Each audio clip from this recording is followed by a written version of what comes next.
my daughter was almost abducted, taken to be kidnapped. So I don't want us to think that all of these kids that are coming up missing are running away. These kids are not just running away. These kids are being snatched up. I have dealt, and because I do hair, I've been doing hair for 19 years, I've spoken to many mothers who kids have had encounters. The police that took my police report was coming in the station to write the report, coming from writing a missing person report for another 15-year-old kid. I know many of us know that this conversation was really born out of an article, or really just an image of an article that was circulating around the internet that was not really rooted in fact.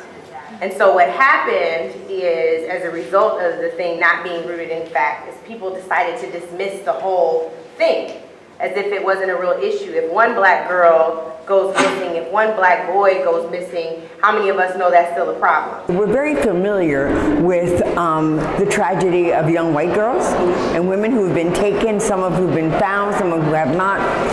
But we rarely hear about young black girls or young black women.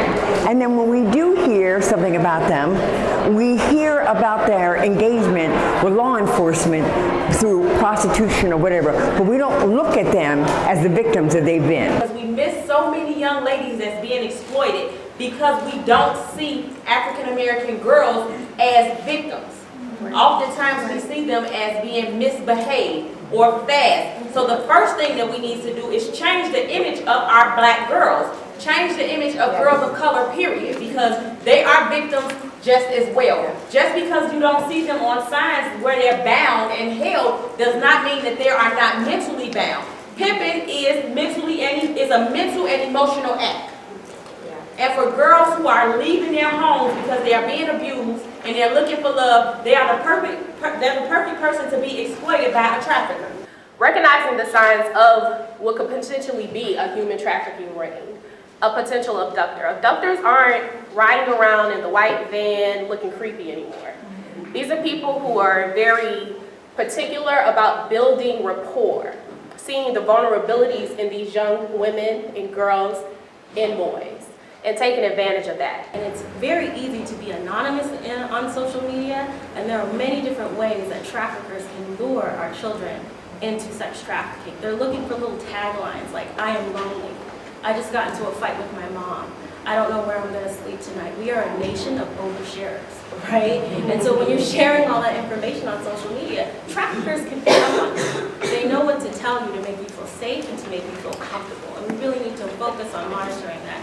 We know that the vast majority of our kids are found within 1 to 3 days.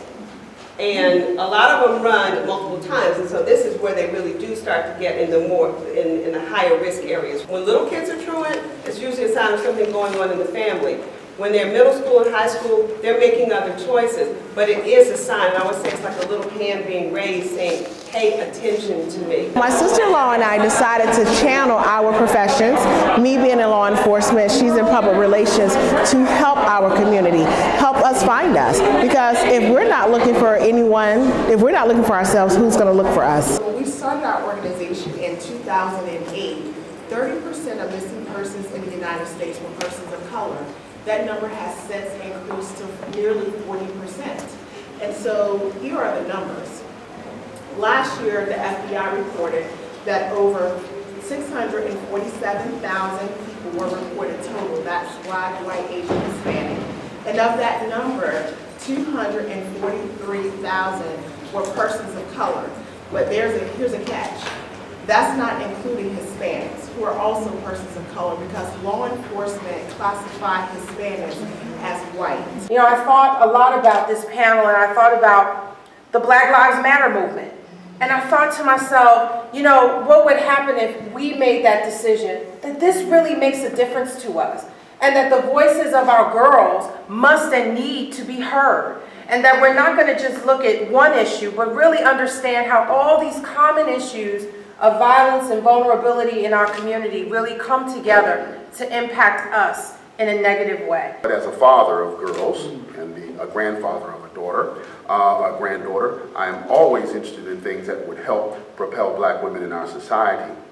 I've taken on this role here as chair of the task force in Prince George's County because I know what it's like to raise daughters and try to keep them safe, and I want everyone to feel what I feel when it comes to that. So many people prey on young black girls, and so I want to say to you that as a law enforcement officer, I only got my position as a human trafficking specialist based on what I was doing in community outreach through ministry. So just because the police is not listening or you feel that you are not being heard by law enforcement does not mean that you cannot be heard in the community. And I say to everyone in here, if you want a voice, start screaming, start hollering. Stop waiting for someone else to fix the problems that we face in our neighborhoods, on our blocks, in our communities. We can do that. We can form, I sit on the task force. I sit on the Cook County task force. I sit on the Cook County MDT. I'm the human trafficking specialist, the only human trafficking specialist in Cook County. But the majority of my work, the information that I get on the street, doing community work. This was an opportunity to do some fact-finding, then talk to some people who are working in that space already, some of the solutions, some of the best practices. But this is the beginning of a discussion. This Congressional Caucus on Black women and girls and the issues that we've taken on, it's going to continue until we, move into some action items. We're not naive enough to think that we're going to solve all the world's problems, but we're going to have an impact on making sure that the uniqueness of being black and female is on the table.